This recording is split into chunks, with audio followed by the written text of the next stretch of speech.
They say you can measure a man by what he builds with his own two hands. My father, Richard, was proof of that, an empire of steel and concrete, a sprawling network of businesses worth millions. Everyone loved to call him a self-made man, even though I knew better. He was brilliant, sure. Ruthless, even. But what he really was lucky. Me? I wasn't so lucky. My name is Kyle, and for most of my life, I worked under my father's shadow. The employees whispered about me. The boss's son. The one who didn't have to try too hard. I couldn't escape it, no matter how much I contributed to the family business. And yet I stayed, managing our projects, collecting a nice paycheck, living in a suburban mansion with my wife of 5 years, Angela. Angela. She was the kind of woman people called stunning in public, but at home, she wielded her beauty like a weapon. She was never content, never satisfied. "You have no goals, Kyle," she'd say, her voice dripping with contempt after a glass or 3 of wine. "If it weren't for your father, you'd be nobody. Can you even imagine life without his money?" Maybe she was right. Maybe without my father's name, I'd be a lot less. But the truth is, Angela liked that money more than she let on. She loved the designer clothes, the dinners at Michelin-starred restaurants, the beach vacations in the Maldives. She loved the life, not the man who provided it. I pretended not to notice.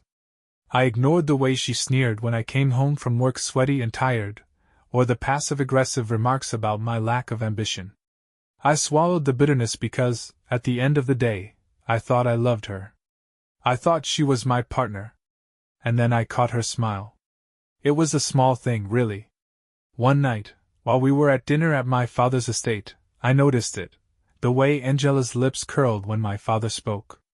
The smile wasn't hers. Not the tight-lipped, polite one she wore in public. This smile was soft. Almost intimate. Like she was sharing a secret with him. I dismissed it. "Kyle, you're being paranoid," I told myself as I swirled my wine glass. But as the days passed, I couldn't shake the image. That look. That smile. And so, for the first time in my life, I started paying attention. After that dinner, I couldn't get it out of my head, the way Angela looked at my father. I tried to tell myself it was nothing. Maybe I imagined it.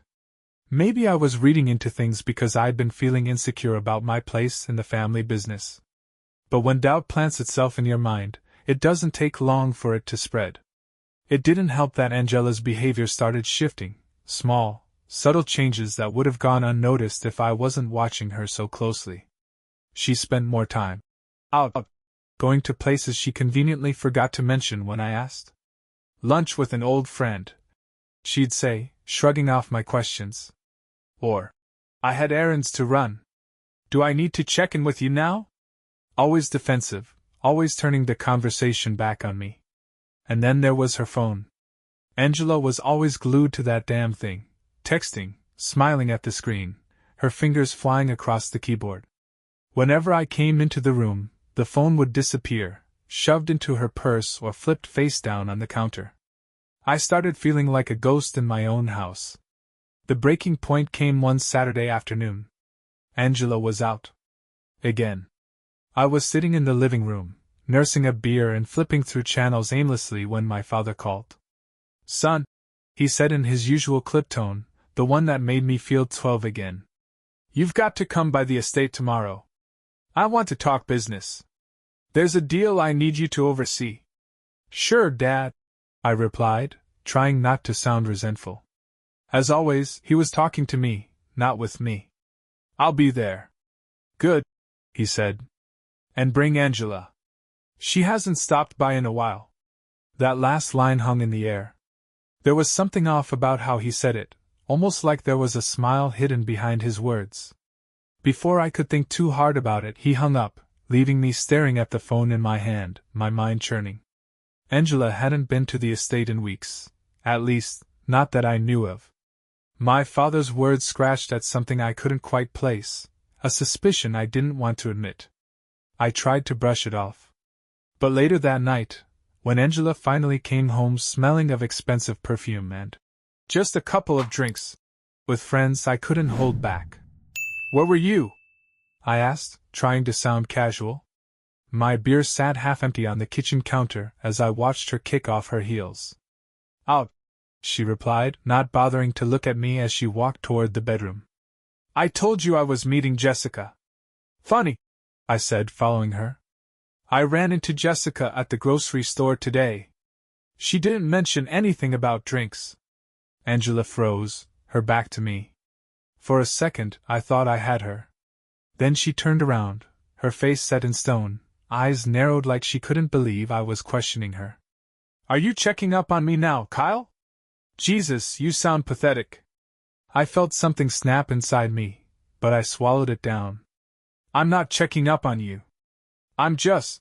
I cut myself off, shaking my head. Forget it. Angela rolled her eyes and turned back toward the bedroom. Grow up, Kyle, she muttered as she disappeared down the hall. But I couldn't forget it. That night, as she slept beside me, her breathing soft and even, I stared at the ceiling, my mind racing. My gut told me something was wrong, and I was done ignoring it. I needed answers. And if Angela wasn't going to give them to me, I'd find them myself. The next morning, I found myself driving to my father's estate with Angela in the passenger seat. She was dressed to the nines, like she always was when we visited him. A pale blue dress hugged her figure perfectly, her makeup was immaculate, and her diamond earrings sparkled in the sunlight. The earrings, of course, were a gift from my father. You're quiet, Angela said, breaking the silence. She didn't look at me. Instead, her gaze was fixed out the window as she scrolled her phone. Something on your mind? Nothing, I replied, gripping the steering wheel a little tighter. Just thinking about work. I didn't dare admit what I was really thinking, how much I hated the idea of bringing her here, to him. Something felt wrong about it, like I was walking into a trap I couldn't see yet. When we pulled into the driveway of the massive estate, Angela straightened in her seat and checked her reflection in the vanity mirror. Smile, Kyle, she said with a smirk, closing the mirror. You look like you're going to a funeral. As I stepped out of the car, my father's mansion loomed ahead, an impressive and cold structure of stone and glass, a symbol of everything he had built, and everything I hadn't. He was waiting for us on the front steps, dressed in one of his tailored suits, as though he had nowhere else to be except at the head of an important boardroom meeting. Angela, he said warmly, spreading his arms as she approached him. His voice carried that familiar authority that everyone but Angela, seemed to cower under. You look stunning, as always. Thank you, Richard, Angela said, leaning in to kiss his cheek. I swear I saw her hand linger on his arm a moment longer than it should have. My father's smile faded slightly as he turned to me. Kyle. His tone was less warm, more businesslike. A handshake, no hug. Let's talk inside. There's much to discuss. We followed him through the grand foyer, past portraits of ancestors who'd undoubtedly look down on me with disappointment if they were alive today. Angela, meanwhile, looked as though she belonged there, her heels clicking confidently against the marble floors, her chin held high. We settled into his office, an expansive room lined with shelves of leather-bound books no one had probably touched in decades. My father sat behind his oversized mahogany desk, Angela perched on the leather couch nearby, legs crossed, a soft smile playing on her lips. I stood awkwardly, feeling like an intruder in my own life. So, Kyle, my father began, steepling his fingers. The development project downtown. You're still overseeing it, I assume? Yes, I replied, meeting his eyes. We're on track for completion by the end of the year. Good. He nodded. I need you to take a more hands-on role. There are some investors I'd like you to meet personally. You need to learn how to play the game better. There it was, his usual jab at my perceived lack of ambition. I swallowed the anger bubbling up inside me and forced a curt nod. Of course. As he droned on about timelines and budgets, I couldn't focus. My mind kept drifting to Angela sitting just a few feet away, her legs bouncing slightly, her smile lingering as she watched my father. I swear I saw him glance at her once, twice, with an expression I couldn't read. And then it hit me. The smile. The glances. The dinners Angela claimed to be at with friends. Had she been coming here? To him? I clenched my fists, my nails biting into my palms. I had no proof, just a sinking feeling that turned my stomach into knots. My father dismissed me after half an hour, clearly satisfied that I'd stepped up. Angela and I made our way back through the house, the tension following me like a shadow. "Everything okay?" she asked as we walked to the car. Her tone was light, casual, like she hadn't noticed the fire burning behind my eyes. "Fine," I replied flatly. She raised an eyebrow and slipped her sunglasses on. "You're always so serious when we leave here. Lighten up, Kyle." Lighten up? My mind was spinning. My chest felt tight. I needed to know the truth, and I wasn't going to sit around waiting for it to fall into my lap. That afternoon, while Angela napped upstairs, I did something I never thought I'd do. I grabbed her phone from her purse.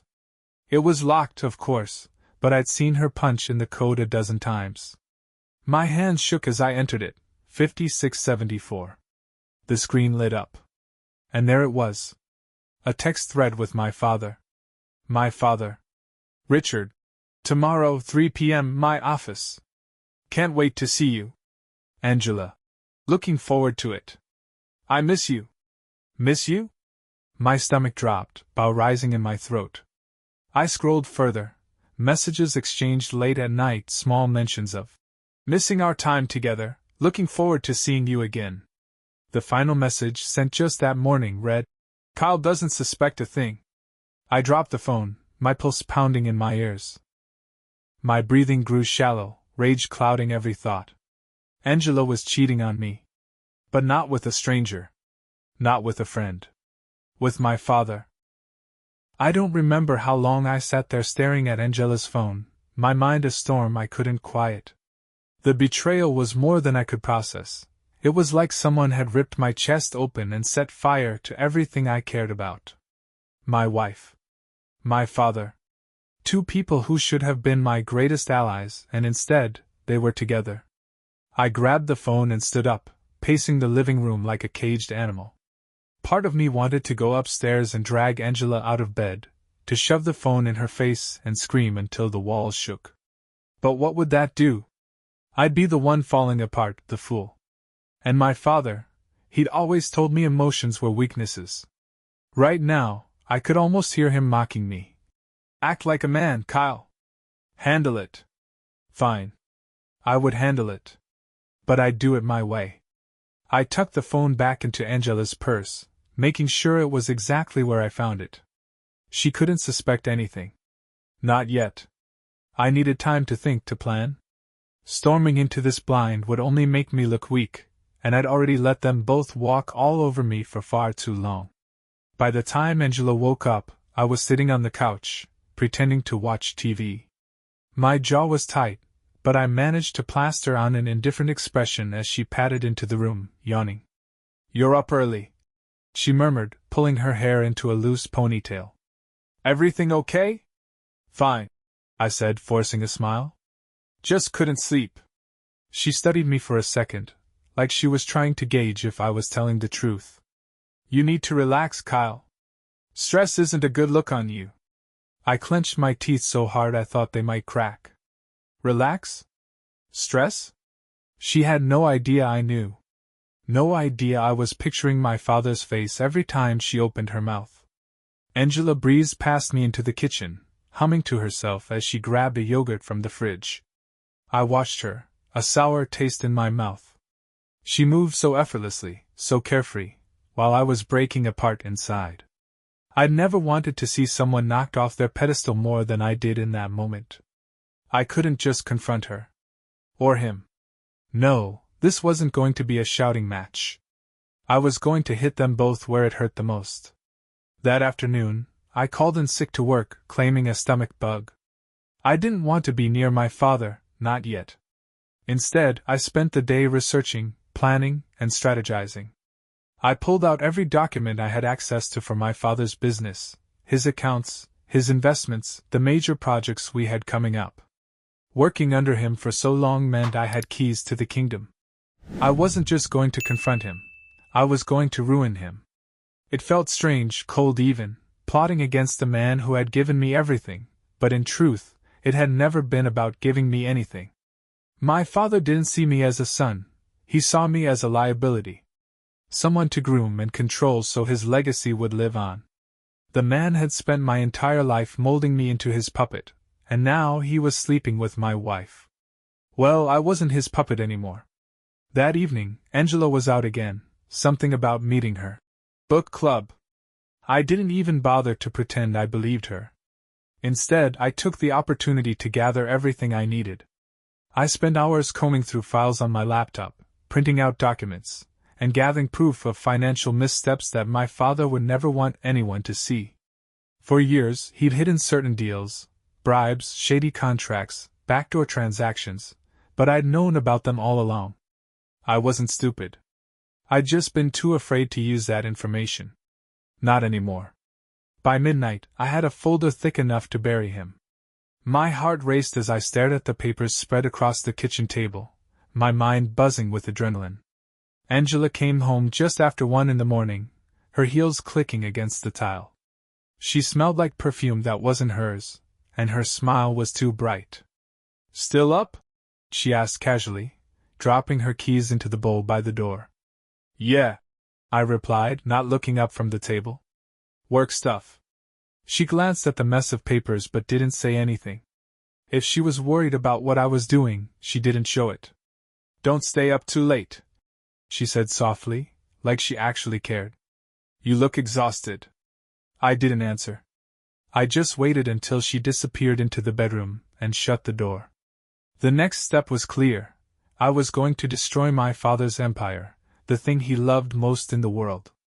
I was going to take away everything that made Angela feel so safe, so comfortable. And when I was done, I'd kick her out into the cold and watch her beg.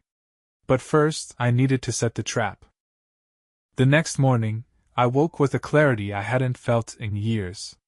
Everything was falling into place. My father built his empire with ruthless precision, every deal calculated, every risk taken only when he knew he'd win. I was going to beat him at his own game. Angela was still asleep when I slipped out of bed. I glanced at her, sprawled across the mattress like she owned the world. The woman I'd loved for years was now a stranger, and looking at her filled me with nothing but cold rage. My plan was simple. First, I'd plant the seeds. I'd make my father question everything, his empire, his confidence, even his relationship with Angela. Then I'd bring it all crashing down. I spent the morning making calls. The first was to a close friend at a rival construction firm, one I knew my father considered a thorn in his side. "Hypothetically," I asked, keeping my voice casual, "if you had dirt on someone, serious dirt, would you be interested?" "Hypothetically? I'd be all ears," my friend replied. I smiled. "I'll send you something interesting soon. You'll know what to do with it." The second call was to my father's assistant. "Hey, Carol," I said warmly. "Listen, I need to reschedule a couple of meetings for Dad this week. He's got a lot on his plate, and I think it's better if I step in for him." Carol adored me. She'd been working for my father since before I was born. "Of course, Kyle," she replied without hesitation. "Anything to make Richard's life easier." Perfect. My father wouldn't suspect a thing until it was too late. By the time Angela woke up, I was sitting at the kitchen table with my laptop open, calmly sipping coffee as I sent out emails. She patted and wearing one of my t-shirts, like the past 5 years hadn't been a complete lie. "You're up early again," she said, rubbing her eyes. "Yeah," I replied, not looking up from my screen. "Big day." "Oh?" I finally glanced at her, forcing a smile. "Dad wants me to oversee one of the new developments. I guess he's finally trusting me to take on more responsibility." Her expression froze for half a second, just long enough for me to notice, before she quickly recovered. "That's great, Kyle," she said, her voice sweet. "You deserve it." Liar. She poured herself a cup of coffee and leaned against the counter, watching me. You've been so focused lately, she said, testing the waters. It's good to see you motivated. Yeah, well, I said, typing one last email and shutting the laptop. I guess I've just been inspired. I didn't miss the way her brow furrowed slightly at that. That afternoon, I drove to the office. My father was in a meeting, so I went straight to his assistant's desk. Carol smiled when she saw me. He's tied up with investors for the next 2 hours, she said. Perfect, I replied. I just need to grab a couple of files from his office. He told me to go ahead. She didn't question it. Why would she? I was Kyle, the son he trusted to handle things. I stepped into his office, shutting the door behind me. My heart was pounding, but I pushed the nerves aside. I knew what I was looking for, a thick blue folder marked Hawthorne Development. This was the project that could make or break my father's company, a massive downtown complex funded by risky investments and loans.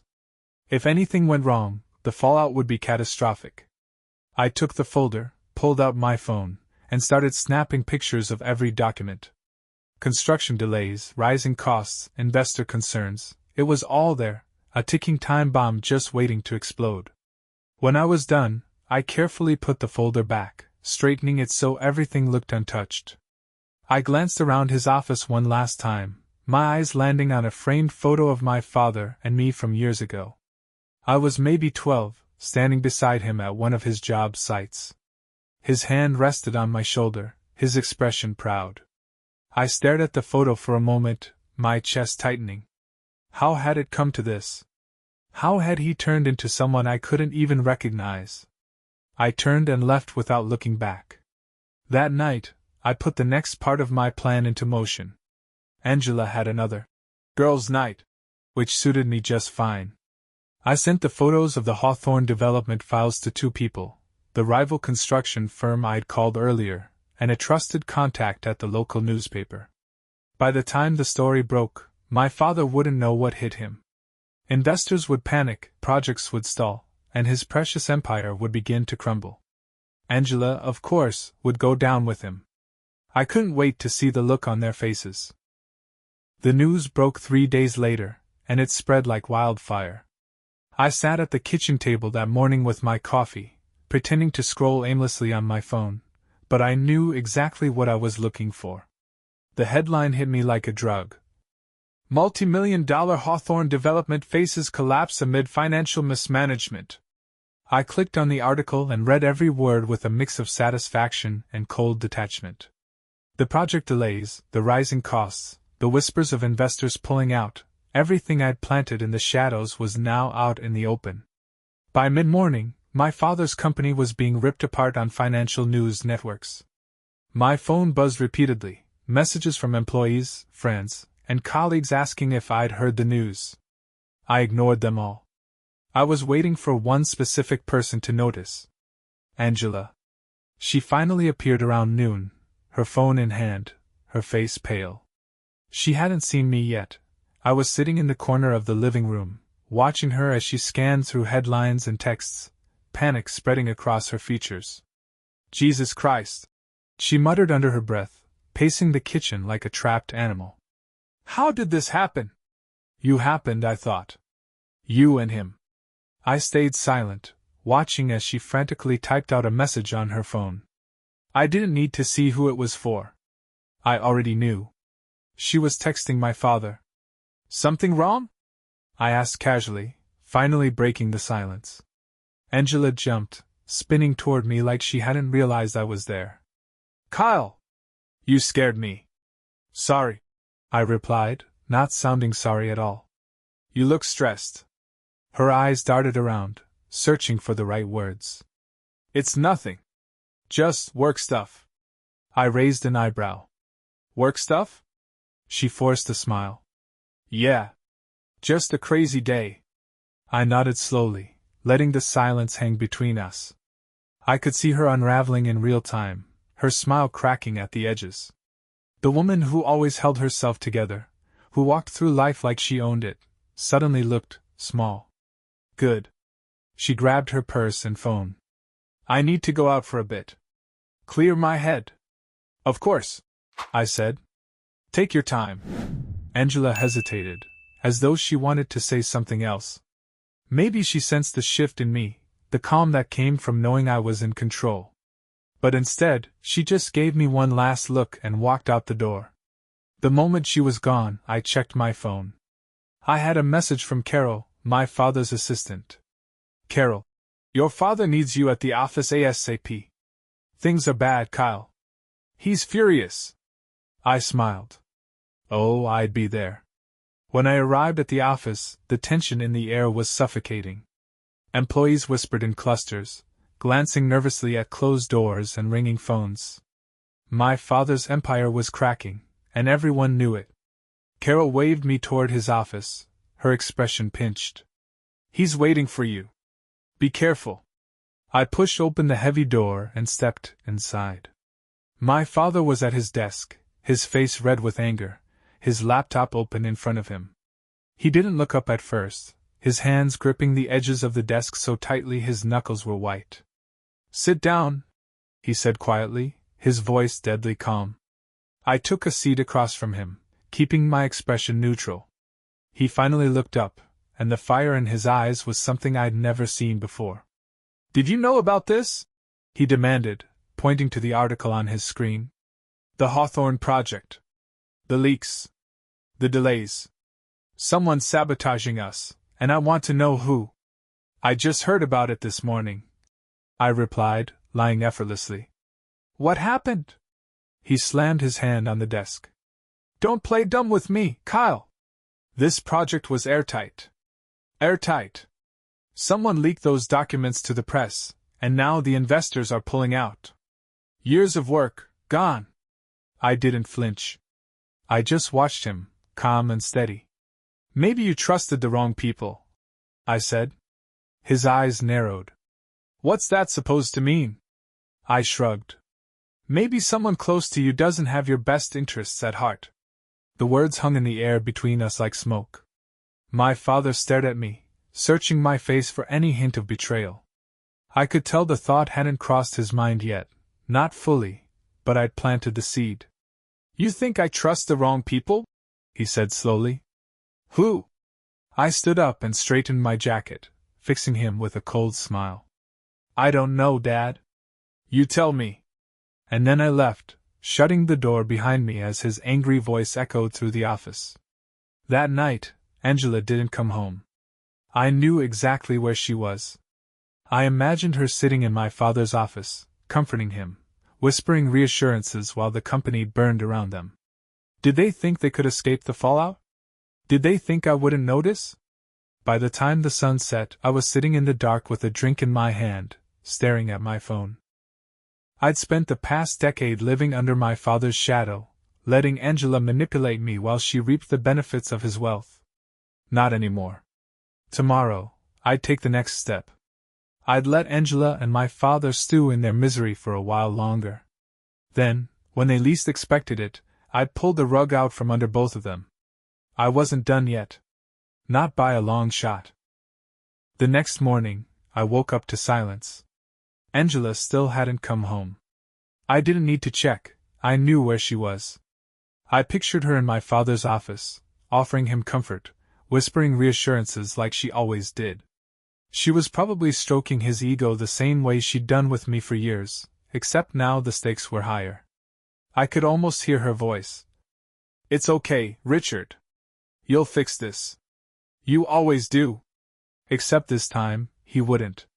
By mid-morning, my phone buzzed. It was Carol again.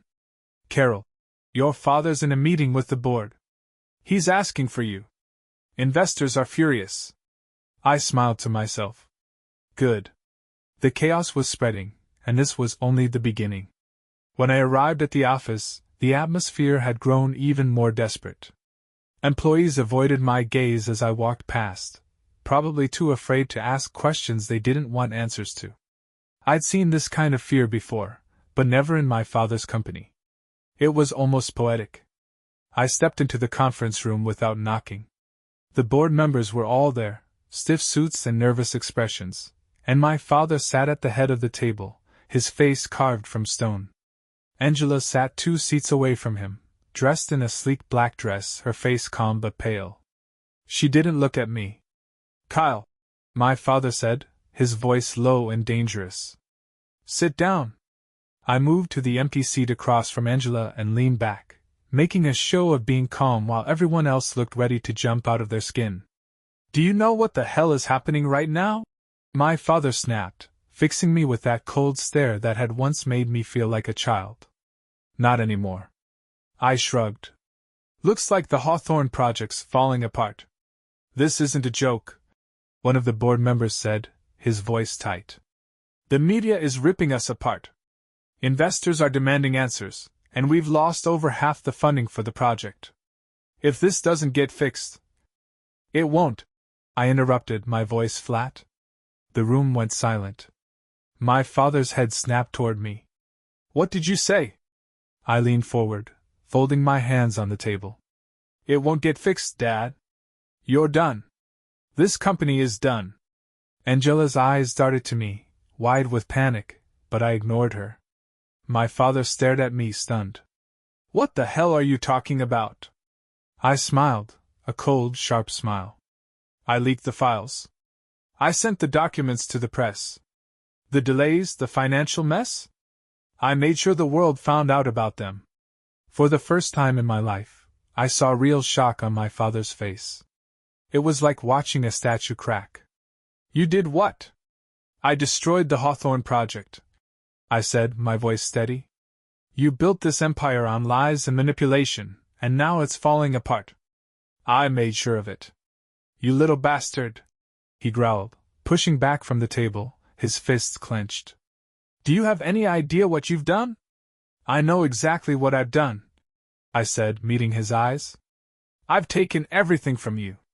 Just like you took everything from me." The board members sat frozen, watching the exchange like they couldn't believe what they were seeing. Angela looked like she might pass out. My father pointed a shaking finger at me. "Why? Why would you do this?" I laughed softly, shaking my head. "You really don't get it, do you? Maybe it has something to do with your affair with my wife." The words hung in the air like a bomb. Everyone turned to Angela. She froze, her face ashen. My father's mouth fell open, and for a moment, I thought he might deny it. But he didn't. Angela found her voice first, her words stumbling. "Kyle, I don't know what you're talking about." "Save it," I snapped, cutting her off. "I saw the texts. I saw the late-night messages, the meetings in his office. You didn't even bother hiding it, Angela. You thought I was too stupid to figure it out." She turned to my father, desperate. "Richard, say something!" My father didn't look at her. He was staring at me, his face twisted with fury and something else, regret maybe. "You've ruined everything." "No," I said calmly. "You ruined everything. I just sped things up." Angela looked at both of us, realizing just how alone she was. "You're both insane!" she shouted, grabbing her purse and standing. "I'm done with this." "No, you're not," I said, my voice cold as ice. "You're done with me." I pulled a manila folder from my briefcase and tossed it onto the table. It landed in front of her with a heavy slap. "That's a copy of our prenuptial agreement. You remember that, right? The one where you get nothing if you cheat?" Angela froze. "What?" "I spoke to my lawyer this morning. We'll file for divorce by the end of the week," I said. "You're not getting a penny, Angela. You can pack your things and get out of my house." She opened her mouth to argue, but nothing came out. For the first time in years, she had nothing to say. "Get out," I said quietly. She stared at me, then at my father, before grabbing her purse and stumbling out of the room. The door slammed behind her, leaving silence in its wake. My father looked at me, his face pale with rage. "You've destroyed this company. You've destroyed everything I've built." "No," I said, standing up and straightening my jacket. "You did that all on your own." I turned and walked out, leaving my father sitting there with the wreckage of his empire. For the first time in my life, I felt free. Walking out of that boardroom felt like emerging from a burning building, one I'd set fire to with my own 2 hands. For so long, I'd been the shadow trailing behind my father, the fool blinded by Angela's lies. Now, the slate was clean. Scorched beyond recognition, sure, but clean. The ride home was quiet, almost peaceful. The city rolled past my window, oblivious to what had just happened behind those glass office doors. For the first time in years, I didn't feel small. I wasn't Richard's son, or Angela's doormat. I was something else entirely. Angela's car wasn't in the driveway when I pulled up to the house. Good. I didn't want to see her face, not yet. I wanted her gone, her presence erased from my life like a stain. When I stepped inside, the house was silent. Empty. It was strange how quickly a home could become a hollow shell, a collection of meaningless objects and memories you wanted to forget. I poured myself a drink, whiskey, no ice, and stood in the middle of the living room, staring at the framed photos on the mantel. There we were, Angela and me, smiling at our wedding. The perfect couple, at least on the surface. I grabbed the photo, my fingers tightening around the frame, then hurled it across the room. It shattered against the wall, glass raining onto the floor. A perfect metaphor for everything I'd just destroyed. Later that night, as I sat at the kitchen table nursing my second, or maybe third, glass of whiskey, my phone buzzed. I expected it to be a text from Carol or someone from the office, but it wasn't. It was a number I didn't recognize. Unknown. You think you've won, but you haven't. You'll regret this.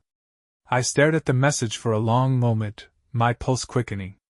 I knew who it was. My father. The man couldn't help himself. He'd lost his company, his grip on me, and now he was lashing out because for once in his life, someone had gotten the upper hand. I laughed bitterly, tossing the phone onto the table. Good luck with that, old man, I muttered. Angela came back the next day. I was in the garage packing up a few tools when I heard her car pull into the driveway. The engine cut, the car door slammed, and a moment later she was there, standing in the doorway like she still belonged here. Her makeup was smeared, her hair unkempt, but her expression was sharp as ever. Angela never let herself appear weak, even when the cracks were showing. Kyle, she said, her voice soft but firm. We need to talk. I didn't look up from the toolbox. There's nothing to talk about. Kyle, please, she said, stepping inside. This is insane.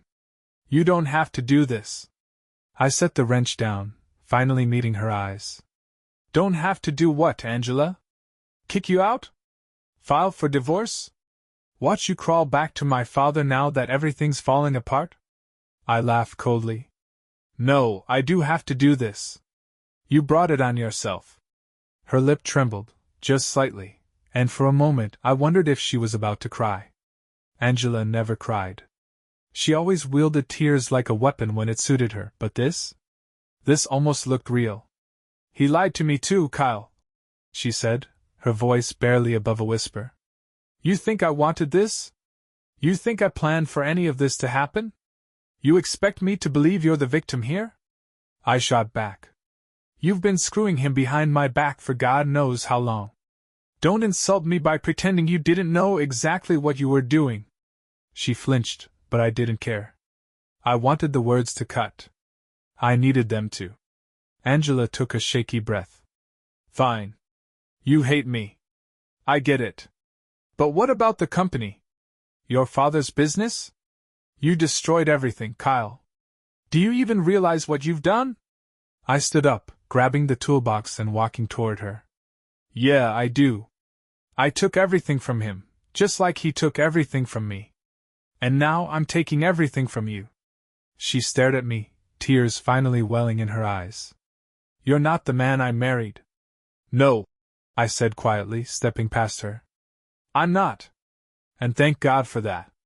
I left her standing there in the garage alone. The fallout didn't stop there. Over the next week, headlines about the collapse of my father's company dominated the news. Investors were pulling out left and right, lawsuits were being filed, and reporters were digging deeper into the company's financials. The house of cards Richard had spent his life building was coming down, and he couldn't stop it. I didn't hear from him again, no texts, no calls. I imagined him sitting in his empty office, trying to figure out how his own son had been the one to put the knife in his back. Angela, on the other hand, finally got the message. My lawyer made sure she had exactly what the prenup entitled her to, nothing. I came home 2 days after she'd shown up in the garage to find the house empty of her things. The only thing she left behind was her wedding ring, sitting on the kitchen counter like some kind of apology. I picked it up, rolled it between my fingers, then tossed it in the trash. The silence in the house was deafening for a while. I spent the next few days alone, drinking too much and sleeping too little. At night, I'd stare at the ceiling and think about everything that had happened. The betrayal, the revenge, the wreckage I'd left in my wake. Part of me wondered if I'd gone too far. If I'd become the monster my father had always tried to shape me into. But then I'd remember Angela's lies. My father's smirk. The way they'd both treated me like I was nothing. No, I wasn't the monster. They were. And now, they had nothing. The dust was settling. The empire my father had spent his life building lay in ruins, and Angela, my loving wife, had disappeared without a trace. I didn't bother to ask where she went. For all I cared, she could be halfway across the country, clawing at the scraps of someone else's life. The house was quiet now, almost eerily so. I spent most of my days alone, surrounded by the emptiness I'd created. I told myself this was what freedom felt like, finally breaking out of their web of lies, but sometimes, late at night, it felt more like a prison. One afternoon, about a week after Angela left, I got a call from Carol, my father's assistant. "Kyle," she said, her voice soft, cautious. "You might want to come to the estate." I hesitated. "Why?" "It's your father," she replied. "He wants to see you. It's important." Part of me wanted to tell her to go to hell, to tell him I owed him nothing. But another part of me, maybe the part that still remembered him as the man who used to carry me on his shoulders, couldn't ignore the quiet in her voice. "Fine," I said, hanging up. The estate felt different now. The once perfect lawn was slightly overgrown, the fountain out front dry and silent. It was a shell of what it used to be, much like the man waiting inside. When I stepped into his office, I almost didn't recognize him. My father sat slumped behind his desk, the man who once loomed so large now small and weathered. The room was darker than I remembered, the curtains drawn, dust settling on surfaces he no longer bothered to keep immaculate. "You came," he said, his voice hoarse, as though it hadn't been used in days. "You asked for me," I replied, keeping my distance. He looked up at me, his eyes hollow but still sharp. "You really did it," he said quietly. "You destroyed me." I didn't say anything. For a long moment, he just stared at me, like he was seeing me for the first time. "Why, Kyle? You could have walked away.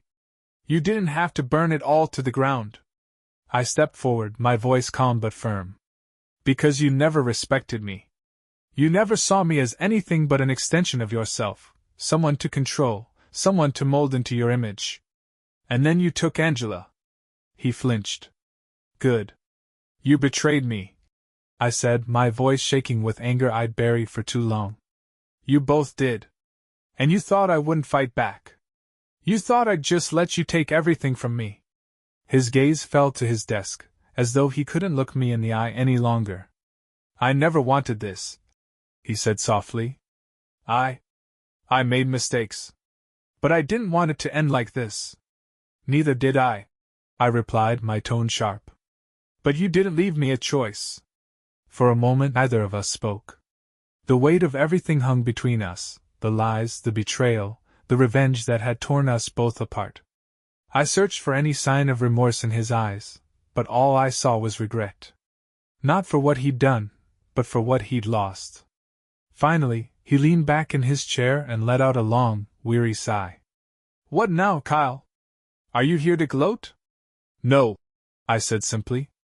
"I came to say goodbye." He looked up at me, surprised. "Goodbye?" I nodded. "I'm done, Dad. With you."